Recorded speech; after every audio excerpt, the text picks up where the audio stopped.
Today, the topic of our Health Cafe is Women's Health Through Ages. We have a lineup of wonderful presenters who are going to talk about women's health as they proceed in their life journey. And our first speaker is Michelle.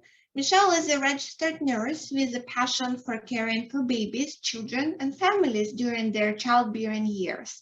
She has been privileged to work with the Radio Primary Care Network's Pregnancy and Babies program for the last 5 years, which augments her 20 years experience working in public health nursing. With approximately 50% of pregnancies being unplanned, it is important to talk about healthy lifestyle during the childbearing years that can improve healthy outcomes of pregnancy. Welcome, Michelle. Thank you. Thank you for having us. So welcome to the preconception health component of the Women's Health Cafe.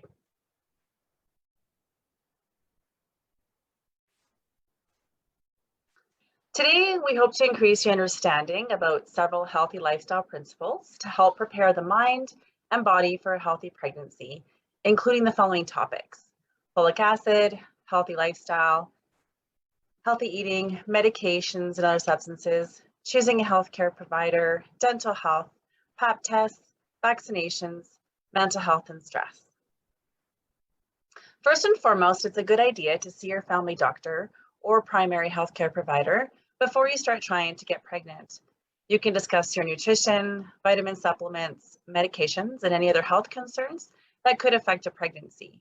Some people may need to consult with their specialist regarding any pre-existing medical conditions and or even an obstetrician gynecologist before trying to conceive a pregnancy.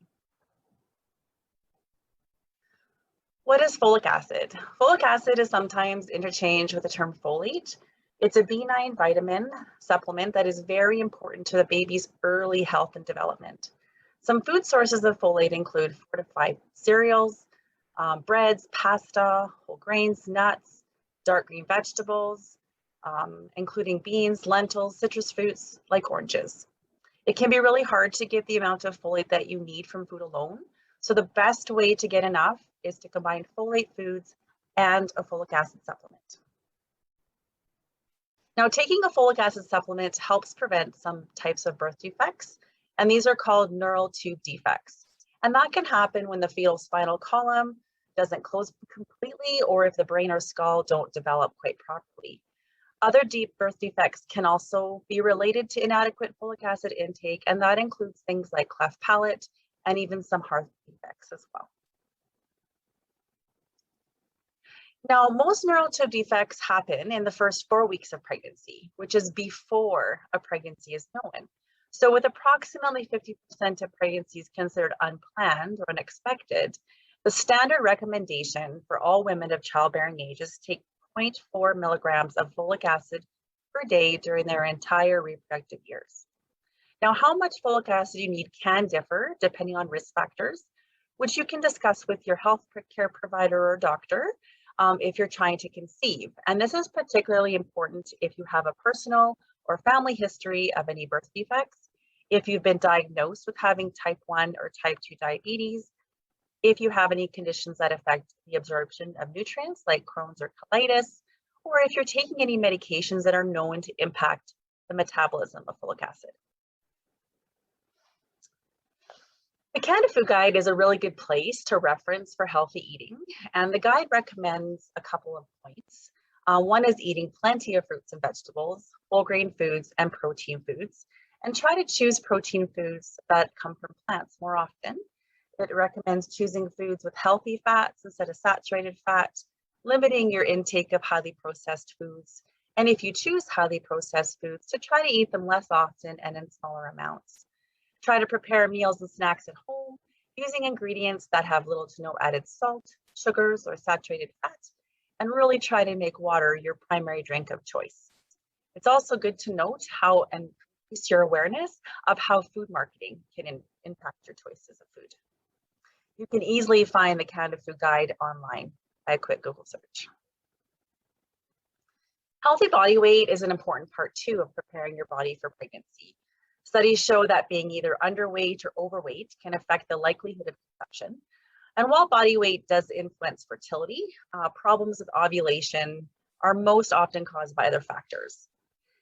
Now, there's no perfect way of defining healthy body weight because body frame and distribution of fat and muscle are different for every person. But the best tool we do have available for assessing body weight and health is the body mass index, which is also sometimes known as BMI. Now, being overweight may not increase your risk of having problems with ovulation, but obesity or a BMI of greater than 30 does increase the risk of having abnormal ovulation, which can increase decrease the ability to conceive. Now, obesity can just take it that much longer to get pregnant, and entering a pregnancy with a body mass index of 25 or higher can significantly increase the risk of complications in pregnancy. So even a small reduction or weight loss of body weight of 2 to 5% can really improve your chances of conceiving and of having a healthy pregnancy. Now, if there's underweight concerns or a BMI of 18.5 or lower, it can actually cause more difficulty in conception and does increase the risk of preterm birth. So gaining just a few pounds if you're underweight can make a difference in both the healthy outcome of pregnancy and chance of conception. As most of us know, exercise is a healthy part of a lifestyle. Now, we like to aim for or work towards at least 150 minutes of physical aerobic activity per week. And there's so many benefits to regular exercise for everybody, including weight management, improving your mental or physical overall health, reducing your stress hormone, which is called cortisol. It also increases the happy hormone, which are known as endorphins. It can boost your muscle and your heart, also known as cardiovascular strength, which is really needed to carry that extra baby weight during pregnancy. If you're taking medications or other substances prior to pregnancy, it's important to ask your healthcare provider about the safety of those medications or substances before you conceive or become pregnant. I'll briefly touch on a couple of these common questions. Is it safe to take medication when I'm trying to get pregnant? So some medications can harm a fetus in the very early stages of development. So it's important to review current medications with your healthcare provider or doctor before you become pregnant. They could advise a different dosage or add additional tests to monitor these effects of the medication, or they may advise you to stop taking it altogether. However, most times the treatment for a condition you have while trying to get pregnant or during pregnancy is exactly the same as the right treatment when you're not pregnant. So don't stop effective treatment or medication until you have discussed that in your plan with your doctor prior to becoming pregnant. Many people assume that natural herbal products are safer than prescription or over-the-counter medications, and this is actually false. Many natural products do not have or have not been tested for safety or effectiveness, and very few have been tested for safety during pregnancy. So it's important to discuss any natural or herbal remedies or supplements you're taking with your healthcare provider prior to pregnancy. And remember that just because something is sourced from nature does not indicate it's safe. For caffeine, caffeine can be safely consumed while you're trying to conceive or while preparing your body for pregnancy. The daily recommended maximum is 300 milligrams of caffeine, both prior to pregnancy and during pregnancy. So that's about 2 cups, small cups of coffee per day, or 5 to 6 cups of black tea per day. However, there is no known safe amount of alcohol for pregnancy or before pregnancy as you're trying to conceive. So avoiding alcohol is really the safest choice, because consumption of high amounts of alcohol does have serious effects on a developing baby, which can lead to fetal alcohol spectrum disorder. What about nicotine, cannabis, and street drugs? So we do know that smoking and vaping by either partner does reduce fertility. So quitting will really increase that chance of conceiving. Use during pregnancy does expose the baby to many toxic chemicals, and it's one of the most preventable causes of poor pregnancy outcome. Things like low birth weight, preterm birth, and stillbirth. Therefore, it's really best to quit before pregnancy. Remember to talk to your healthcare provider or your doctor in helping managing cravings or for more support with quitting. With cannabis, having legal access to cannabis now in Canada does not really at all mean that it's safe to use while pregnant or trying to conceive and or even breastfeeding. So as with alcohol or tobacco, cannabis use while trying to conceive really should be avoided, including pregnancy, during pregnancy, and breastfeeding. Cannabis too, much like tobacco, can decrease fertility for both men and women. And if you're using it for medical purposes, please speak to your healthcare provider or doctor for safer alternatives. Using cannabis for morning sickness is not recommended. There's lots of chatter about that in the community often, because there's a lot more safer treatments that are highly recommended as opposed to cannabis. And that's because using cannabis during your pregnancy can result in your baby having a lower birth weight and has been shown to harm your child's brain development even before birth, which can lead to lasting effects throughout your child's life.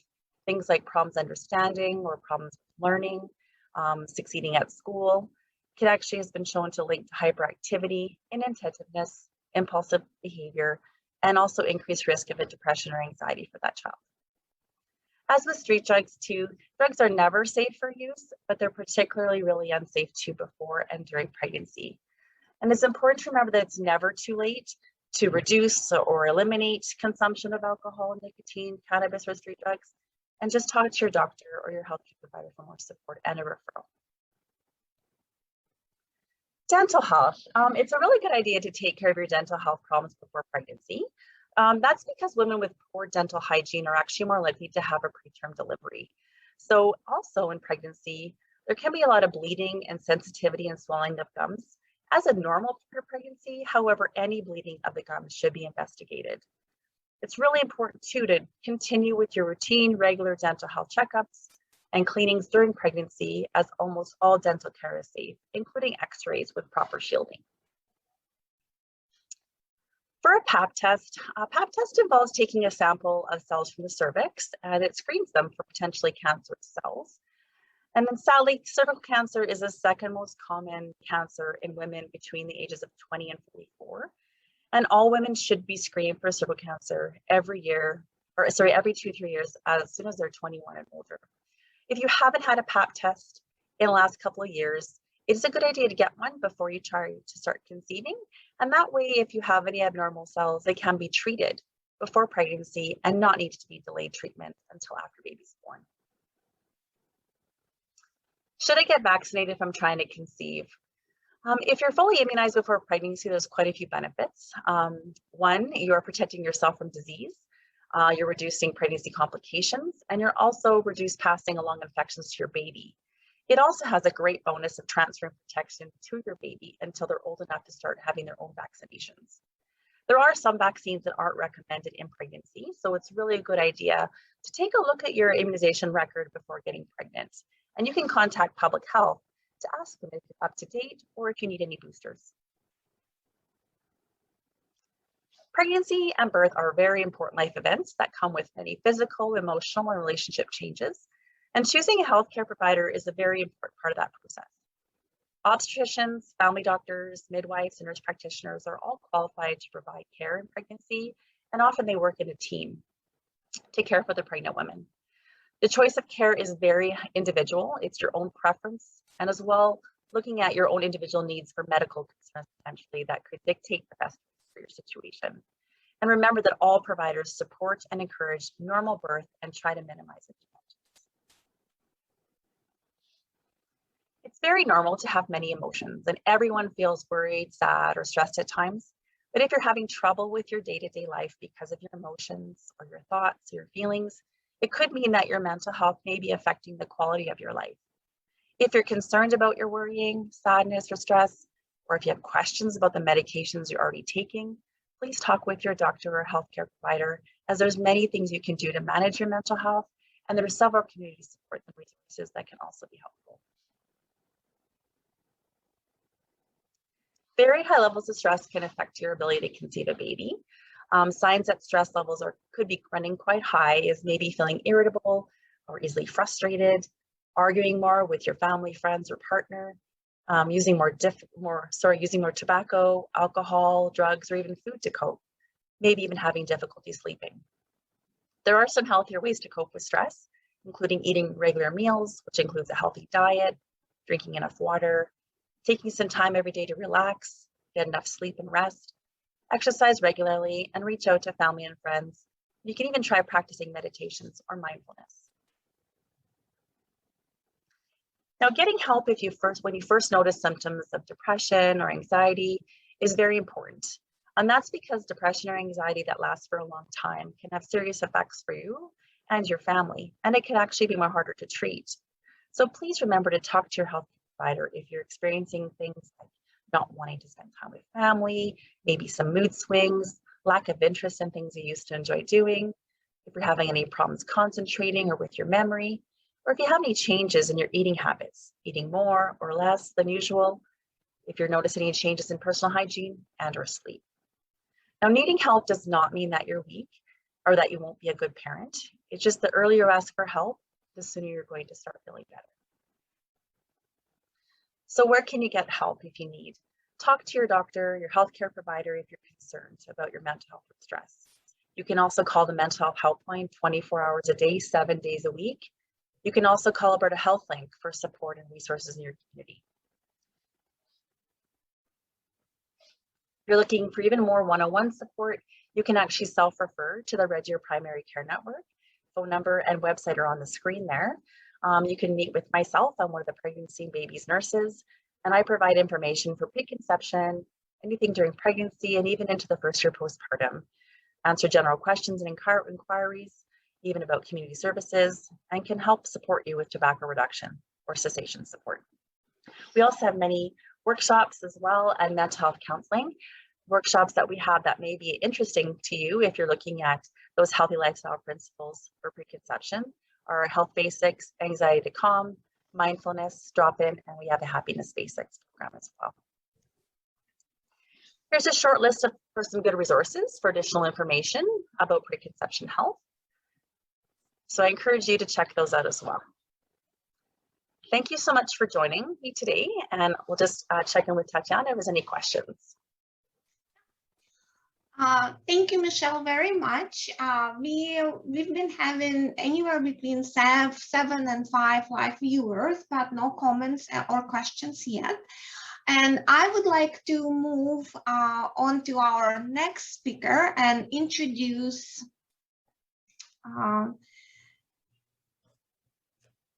Nicole Schmidt. Please welcome Nicole Schmidt. Nicole is a University of Alberta graduate and pelvic health physiotherapist and owner of L Physiotherapy and Pelvic Health. Nicole and her team care for those with pelvic pain, pelvic floor dysfunction, post-gynecological cancers, genitourinary symptoms of menopause, and prenatal and postpartum conditions. Nicole uses a whole person approach and believes education is key to empower women in their own health journeys. She and her husband live on a little farm on the edge of town with their 4 kids. Welcome, Nicole. Thank you so much, Tatiana. Okay, so like Tatiana said, my name is Nicole, and I am a pelvic health physiotherapist. You might be sitting there and saying, a what? A physiotherapist for what? Although pelvic health physio is becoming more well known, there are still a lot of people that don't know that there's physiotherapy available for pelvic health concerns and have never heard of physiotherapy for pelvic health. So that is what we're going to talk about today. So today I'm here to give you some education about what our role is as pelvic health physiotherapists, as well as some basic pelvic health information, and also some tips for what you can do today for sustainable pelvic health for now and also through the lifespan. So a pelvic health physiotherapist is really just a physiotherapist who has special training to assess, diagnose, and treat pelvic health conditions. So some of these conditions might include symptoms during pregnancy, which could be everything from pubic symphysis pain to sciatic pain, to vulvar varicosities, also labor and delivery preparation, and also preparing for that 4th trimester season. Postpartum healing, return to exercise after vaginal or cesarean delivery, as well as urinary and or fecal incontinence or other voiding dysfunctions. So that might look like the inability to empty well, chronic constipation, maybe frequency, so feeling like you're going all the time, or overactive bladder, those types of symptoms. Pelvic organ prolapse, chronic constipation, or even IBS symptoms, as well as pelvic pain conditions that could include interstitial cystitis, painful bladder syndrome. Endometriosis is a huge part of our care. Vaginismus, or other types of vulvar or vaginal pain, or pain with intercourse, and chronic hip pain and or low back pain. We also see women who are perimenopausal, moving through menopause, and postmenopausal, and genitourinary symptoms of menopause, as well as pediatric voiding concerns and dysfunction. So that encompasses a lot of things, and really women throughout the life. So right from kiddos all the way through postmenopausal. So what exactly is the pelvic floor? So I am going to show you my pelvic floor here so that you guys can get a visual of what this actually is. Here we are. So everything you're looking at here is the pelvic floor. I'm going to give you the other view as well. Okay, so there's 3 layers of muscles that make up the pelvic floor. So this is layer 1. Layer 2 is kind of on the flip side of that. And layer 3, which is kind of the big powerhouse of the pelvic floor, is on the inside part of the pelvis. So there are 4 big functions of the pelvic floor. So the first is what we typically think of when we think about pelvic floor function, and that's for urinary and fecal continence. So controlling the stream, controlling emptying and filling, essentially. The second is to help support the pelvic organs. So inside the pelvic bowl, we have the bladder, the rectum, as well as the uterus and vagina. So the pelvic floor works to ensure that those organs stay inside the pelvis. The third function of the pelvic floor is in sexual arousal and orgasm. And the fourth role of the pelvic floor is as a core muscle. So the pelvic floor works along with the diaphragm, the deep abdominal layer, which is called the transversus abdominis, and some muscles at the back called the multifidi. So together they make up the core. We kind of have this idea of what the core is, but what actually is that core that does all of those really core-y functions are really those 4 muscles. So when we think about pelvic floors, there's really a spectrum of pelvic floors. So on one end of the spectrum would be a pelvic floor that we might typically think of when we think of people with pelvic floor issues. So this would be those that have a weak pelvic floor, maybe low tone, not great support, not very good strength. Symptoms of people with this type of pelvic floor might include leaking, maybe prolapse, maybe difficulty with orgasm, and just this overall feeling of just not feeling really strong. On the other end of the pelvic floor spectrum is a pelvic floor that's actually too tight. So this means that the pelvic floor muscles are almost always semi-engaged, and they're resting in this lifted high position most of the time. Symptoms of women that have a tight or a hypertonic pelvic floor might include leaking, perhaps prolapse, perhaps difficulty with arousal and orgasm. Sounds familiar, right? So women can have the exact same symptoms, but for very different reasons. The one kind of big difference for women that might have more of a tight pelvic floor or tight pelvic floor issues is that they tend to have a little bit more in the way of pelvic pain. But both ends, so both types can leak, both can prolapse, and both really need care. Yeah, but the treatment is going to look really, really different. So I think this is a great time to mention that not everyone should do Kegels. Kegels have been kind of the cure-all, the most common recommendation for any type of pelvic floor issue, but it's really important to note that Kegels are not for everyone. This is where your friendly pelvic floor physiotherapist will come in to really assess where are you on this pelvic floor spectrum and are Kegels appropriate. Women that tend to be on this the tight end of the pelvic floor spectrum, Kegels really aren't for them. What we need to do instead is encourage movement and mobility and teach how to help those pelvic floor muscles to let go so that they're available for support and available for control. So what can you do today to help with your pelvic floor health? Remember earlier I said that the pelvic floor really works as a part of the core system. This is important because the pelvic floor doesn't work alone. We used to think that, you know, they were kind of, it was its own muscle group, it worked in isolation and all you had to do was Kegels. But now we know that the way you set up the rest of your body and what's going on in the rest of your body dramatically affects the function of your pelvic floor. So when we're looking to improve pelvic floor function, we really need to look at the rest of the body as well. So despite where you might be on this pelvic floor spectrum, there are a couple big things that everyone can do to help with their pelvic floor.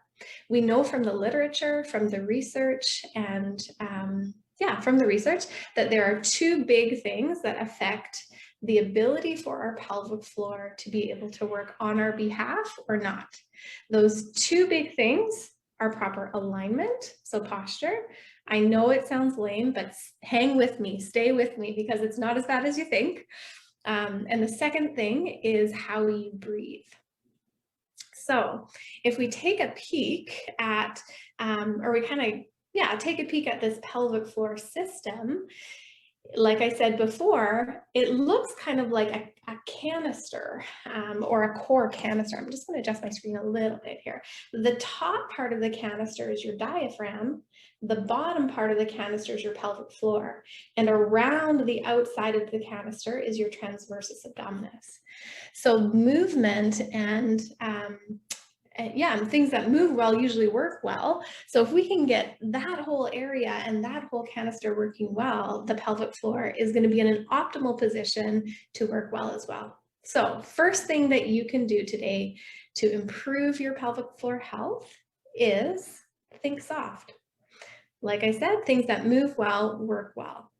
So if you can soften your tummy and soften your jaw, and it allows some room and some space for that diaphragm to be able to move.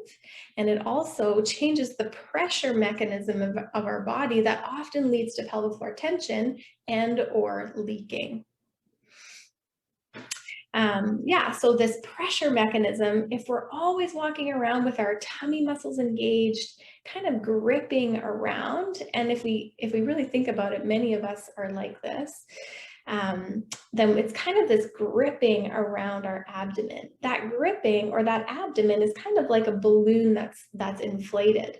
So if you take hands around the balloon and you squeeze your hands around this balloon, what happens to the balloon? We end up with this downward bulging or this downward pressure in the balloon. And the same thing is true for the pelvic floor. So first thing you can do is let go.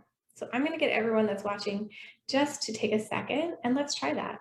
So let's let go of your jaw, shoulders, belly, soft, and pelvic floor or bum unclenched. Okay, this is a way that we can just rebel against the myth that women need to be tight all the time and have flat stomachs all the time. Things actually work best if we can let them. So step one, let go. Second thing that you can do to help with your pelvic health today is to learn to belly breathe. With our tummies relaxed, it really makes room for the diaphragm to be able to move. So the diaphragm, remember, is the top part of the core canister and the pelvic floor is the bottom. So the diaphragm drives the movement of your pelvic floor. So as you inhale, The diaphragm actually gently moves downward, and the pelvic floor also moves downward. Again, things that move well work well. So if we can have good movement of our pelvic floor, it's going to be much more available to lift when we need it to lift and to let go when we need it to let go, i.e. when you're voiding. So let's try this now. So with your belly soft, your bum soft, I want you to take your own hands, put it around your lower ribs, or even you can give yourself a bit of a hug and try and inhale through your nose into your belly. And then exhale. As you inhale, see if you can feel a little bit of give between your sit bones. I'm going to give you a second to try that again.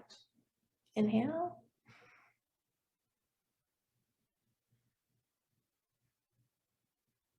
The diaphragm drives the movement of the pelvic floor. Third thing that you can do to help with pelvic floor function right off the bat is to address alignment. So like I said, I know no one likes to talk about posture, but it actually matters.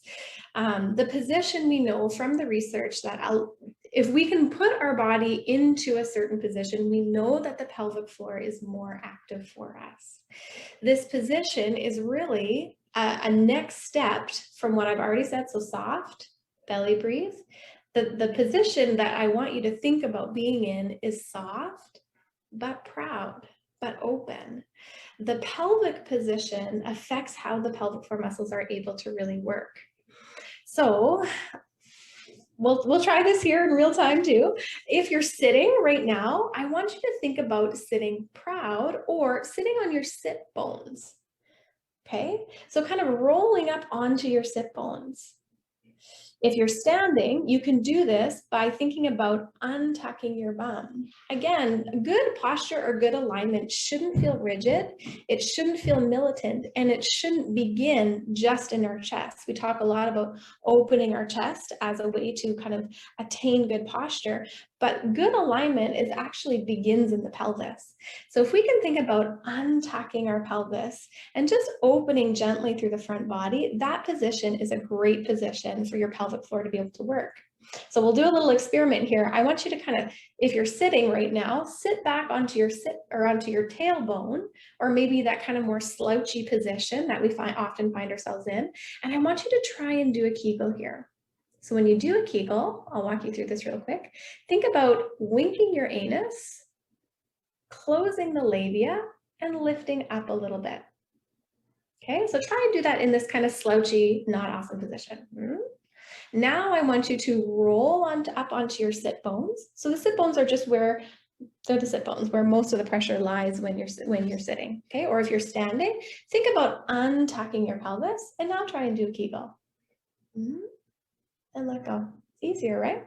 That position really helps the pelvic floor to be active on our behalf, even when we're not intentionally trying to engage the pelvic floor. So those are 3 things that you can take away from today.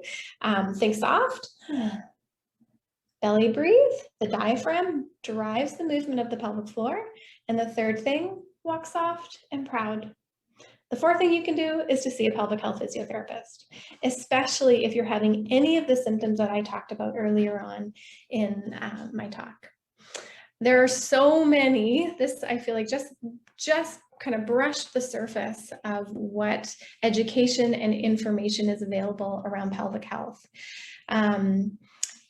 There are so many other tips, so many other exercises, and so many other conditions that I know many women deal with every day. If you have questions, I'd love to chat. You can contact us either at the clinic, so L Pelvic Health, or L Physiotherapy and Pelvic Health. We have an Instagram page as well as a Facebook page with a lot of educational content. You can always email or call, and we can address any questions that you have. So thank you so much for your time.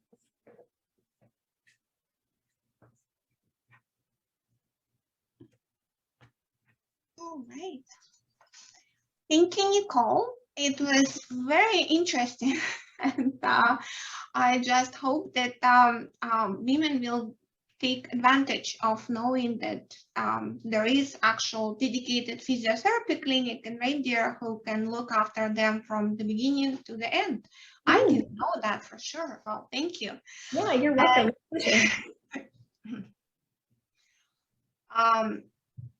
Our next speaker is not going to be with us in person, but Dr. Bilston made the recording. And Dr. Bilston has been a family physician here in Red Deer for 18 years and has an interest in preventative health care and osteoporosis. She sends her apologies that she is unable to be with us tonight, but has pre-recorded her talk for us, which I will now play. Hello everybody, and thank you for attending tonight, and my apologies for not being with you in person. My name is Anne Bilston, and I'm a family physician here in Red Deer. I'm going to talk very briefly about our bones and what we can do to help keep them healthy and strong to reduce the risk of osteoporosis developing in later life. This is important as strong bones are necessary for good health and quality of life. So let's start with the basics. What do we know about our bones? Well, bones are like most of our other tissues. They are living and constantly changing. It is a natural and continuous process in our bodies that old bone is removed and replaced with new bone.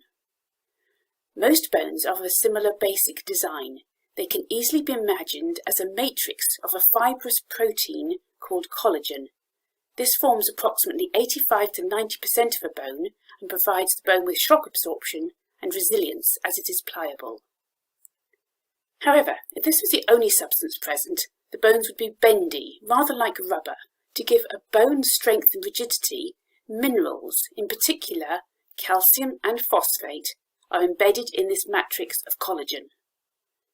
This can be referred to as the bone mineral density. The greater the mineral density of our bone, the more calcium and phosphate is present, the stronger they become, and thus the less likely they are to break. Throughout childhood and adolescence, we build bone and deposit minerals in them as effectively as our bodies will allow. This process continues until our mid to late 20s, when we reach what is known as our peak bone density.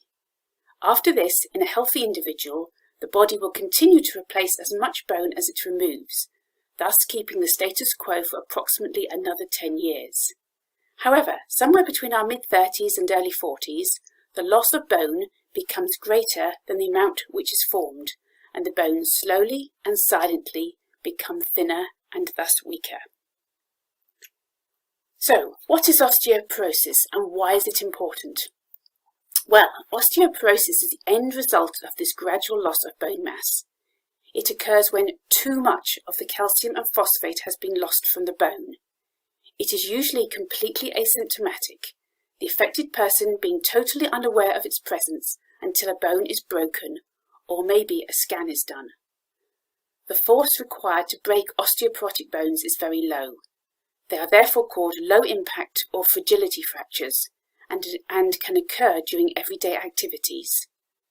The commonest sites affected are the wrists, hips, and spine.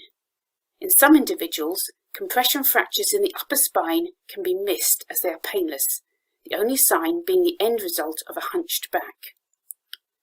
The unpleasant truth is that all these fragility fractures are not just a minor inconvenience. They can be associated with permanent disability, loss of independence, and unfortunately, early mortality. Neither are they isolated incidents, as having one fragility fracture increases the risk of having another. To quote Tumei Sozan and his co-authors from their paper in the European Journal of Rheumatology, every fracture is a sign of another impending one. So how common is osteoporosis? That is a good question with a very unpleasant answer. According to Dr. Sozan's paper, it is estimated worldwide that more than 200 million people are currently suffering from osteoporosis.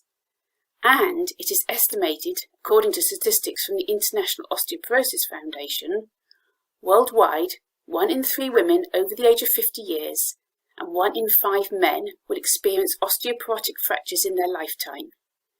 He points out that with an ageing population and longer lifespan, osteoporosis is increasingly becoming a global epidemic. This brings us to our next question. What are some of the risk factors for primary osteoporosis? And when I say primary, I mean the osteoporosis that occurs in healthy people as they age, compared to secondary osteoporosis, where bone loss results from specific underlying medical disorders and is beyond the scope of this talk. As you can see from the slide, these risk factors can be divided into two groups. The first is considered to be fixed or unchangeable, for example, family history, gender, Caucasian or Asian populations, advancing age and small body frame, and unfortunately, there is nothing we can do about these. The other type of risk factors are known as changeable because, as the name implies, they are not fixed. They are our habits, such as our eating poorly, smoking, excessive alcohol intake, and sedentary lifestyle, which, with a little bit of awareness, can be changed for the better. The goal being to increase our peak bone mass when we are younger and then limit bone loss as we age. So let's go through this list and briefly review some of the ways in which we can help ourselves. Starting with nutrition, a diet rich in calcium and vitamin D is essential for good bone health. Dairy products in the form of milk, cheese, kefir and yogurt provide an excellent source of calcium. Other foods such as canned salmon, preferably with the bones, broccoli, kale and calcium-fortified drinks are good too. Ideally, we should consume 1200 milligrams of calcium in our food on a daily basis. This correlates to about 3 servings of dairy per day, one serving being approximately 30 grams of cheese or 250 ml of milk. Calcium supplements are not generally recommended unless the daily dietary intake of calcium is less than the recommended 1200 milligrams. I think it is also worth considering the absorption of calcium, as it is limited and decreases as we age, making it harder to get the calcium from our food to where it is needed for bone building. To help counteract this, it is preferable to consume calcium-rich foods at several meals rather than in one large serving. Absorption of calcium can also be affected by other foods which are eaten at the same time, including those which are high in phytic acid, for example beans, seeds, nuts and high fibre whole grains, and food rich in oxalic acid such as spinach, rhubarb and sweet potatoes. The degree of these interactions is still under debate and so highlights the importance of consuming a balanced diet. Vitamin D can be considered as a companion vitamin to calcium, as your body needs it to absorb calcium properly. Vitamin D is absorbed by the gut and metabolized into biologically active vitamin D in the skin by sunshine. As a result, deficiency is common here in Canada as we spend such long periods of time wrapped up in winter clothes and living indoors. Taking vitamin D3, 1000 international units per day, is one recommendation. It is a fat-soluble vitamin, so needs fat for its absorption. Which brings me back to the importance of a balanced diet for optimal health, where all nutrient groups are eaten. Protein is a key nutrient in maintaining good bone and muscle health throughout life. As I mentioned earlier, collagen is the protein which provides the basic structure of our bones. Strong muscles are essential for our balance and helps prevent falls. It is recommended to consume some protein at most meals as part of a balanced diet. At this point, I think it is worth mentioning vegan diets and their potential effect on bone health. As far as I can see, the evidence is not clear and further research is necessary, but there is concern that a very restricted diet may make it difficult to obtain all nutrients necessary for healthy bones.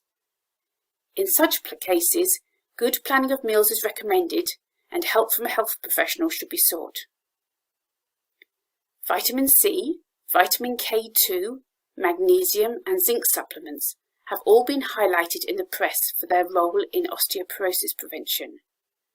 Currently, there are no medical guidelines recommending them to be used in a supplement form. However, they are necessary, and so once again I stress the importance of taking a balanced diet to make sure they are all consumed. I'd like to give salt a specific mention now. This is because excess salt in our diet can wash calcium out of our body and contribute to bone loss. Limiting daily salt is therefore recommended, such as removing the salt shaker from the table and reading the labels on packaged food. Caffeine too should be consumed in moderation. As we all know, it is found in coffee, some energy drinks and colas, and to a lesser extent in tea. It decreases the absorption of calcium and can adversely affect bone health. What about alcohol? Well, we are all aware of the adverse effects too much alcohol can have on our bodies, and our bones are no exception.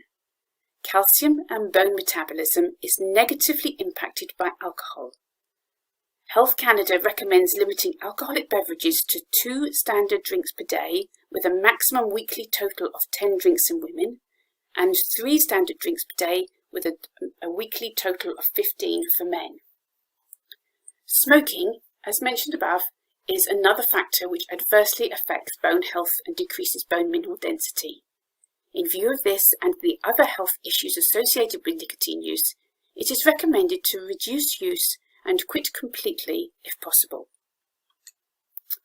Now, let's think about how active we are, as a sedentary lifestyle can be a big risk factor for osteoporosis. I would really like to emphasise just how important regular exercise is for maintaining good bone health and strong muscles. All activity is to be encouraged, but in the case of bone health, it is important to note that weight-bearing exercise is needed to help bone mass, so walking, running, dancing, etc. are particularly recommended. Cycling and swimming, although good forms of exercise for cardio workouts, seem to be of little use in preventing bone loss. Generally speaking, the higher the impact of the exercise, the more likely it is to stimulate bone building and be of benefit. However, I add a note of warning for any older individuals who might be listening, is that low-impact exercise such as walking is recommended if bones are already weak, to prevent fractures from occurring. As always, a check with a health professional is advised before undertaking any form of new exercise. Muscle strengthening exercises using bands, light weights or one's own body weight should, if possible, be incorporated into any exercise program. Balance training can also be beneficial. Simply standing on one leg whilst performing simple tasks like cleaning your teeth can be a start if it is safe and appropriate. As for where to go for further information, I found the National Osteoporosis Foundation and Osteoporosis Canada to be 2 good resources. To conclude, I would like to stress how important healthy bones and muscles are for full and active life. Understanding how peak bone mass is developed in youth and gradually lost after the age of 40 is important, as this knowledge should help us to make better lifestyle choices at the appropriate time in our lives. Such choices will translate into healthier bones and will minimise the potentially devastating long-term effects of this silent disease. Let's make life's journey an active and healthy one. Thank you for listening. Well, thank you for those who stayed with us for the program, and I would like to thank everybody, all speakers today, for being there and talking about women's health, and I wish everybody a great day. Thank you.